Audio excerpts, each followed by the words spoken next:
So here we come to IGCSE 2023, October and November, Additional Mathematics, Paper 1, Set 1. Question number 4. So obviously this question is about maybe logarithm, but also is mainly about the straight line graphs first, because we need to draw some straight line graph. But this one is about the natural log x against the natural log natural log y against natural log x.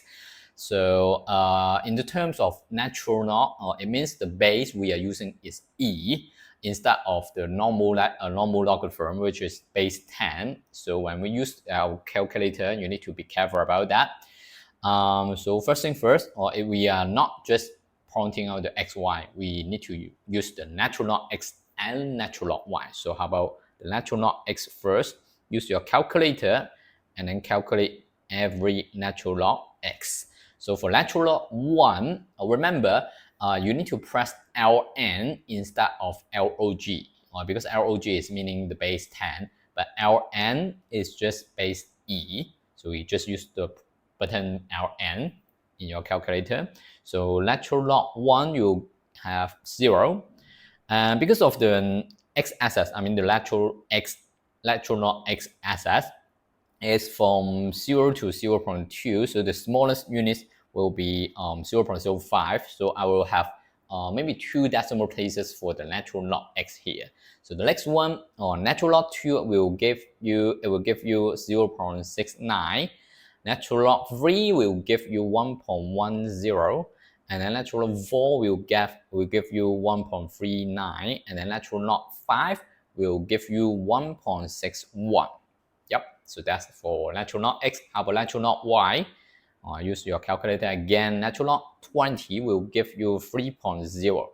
So for natural log y, we can take a look. It's from 0 to 1. So the smallest one should be 0.2. So I will just have 1 decimal place for natural log y. So, and the next one, natural log 57 will give you 4.0. Natural log 104 will give you 4.6, and natural log 160 will give you 5.1, and then natural log 224 will give you 5.4. So that's all.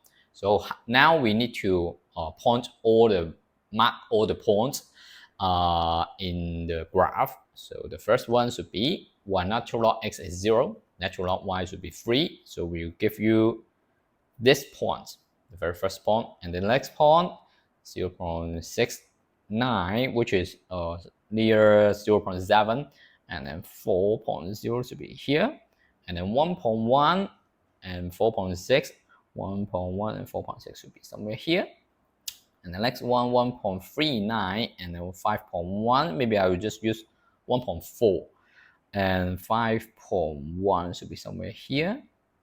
And then the last one, 1.61, and then 5.4, I just use 1.6. And then when it is 1.6, 5.4 should be here.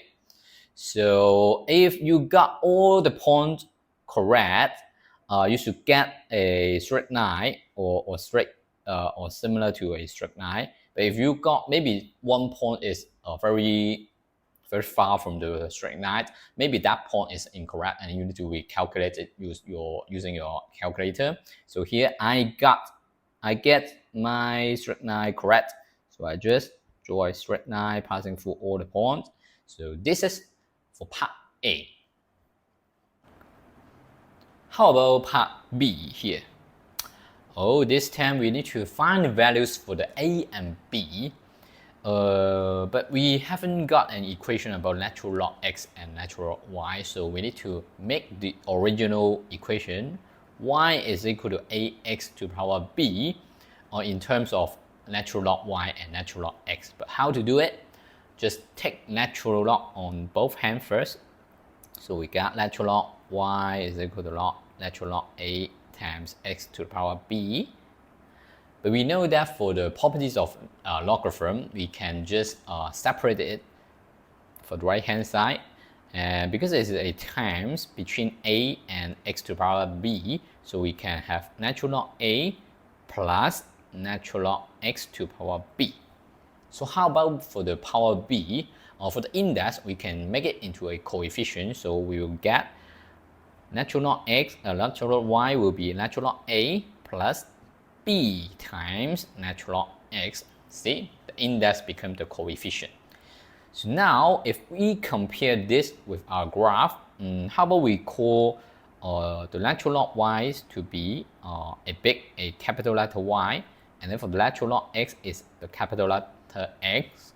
So we compare this with our equation. It's just y is equal to natural log a plus b times natural log x, which is, if we rearrange it, it should be like bx plus natural log a. So if we compare with the y is equal to mx plus c, right, the b is actually the gradient, while the natural log should be the y-intercept. So we can make use of our graph or your graph. So for my graph, the y-intercept of this point should be here, 3. So we can get that natural log a must be equal to the y-intercept, which is 3. So according to the definition of natural logarithm, a should be equal to e to the power 3. And then we can use your calculator again. And remember, this time we need to give our answers correct to 2 significant figures. All right. So here a, we will get 20. All right. So how about b? I just said that it is the gradient, or the m, right? So for the gradient of this graph, maybe we can just use 2 points. We can just use the y-intercept point and also this point. So for my b will be equals to 4.0 minus 3.0, the difference for the y, and then divided by 0.69 minus 0. So I will get like this number. B should be equal to 1.45 for my B. Maybe you got a slightly different B, but it's okay. So this is the value for capital A and then small b. Okay? Okay, so now we come to part C. This time we need to estimate the value of y when x is equal to 3.5. But remember, we must use the graph. It's very important. So here, if we want to use our graph, we cannot use just x. Right? We need to use natural log x for the graph. So here we first find the value of natural log 3.5. Just substitute x into it, and we got 1.25. So we can just find the value of natural log 3.5, what we will give for the natural log y. So here we find the 1.25. 1.25 should be somewhere here, and then we draw a vertical line upward until we meet the graph. So I meet my graph here, and once it meets, once they meet, and then we can draw a horizontal line toward the left.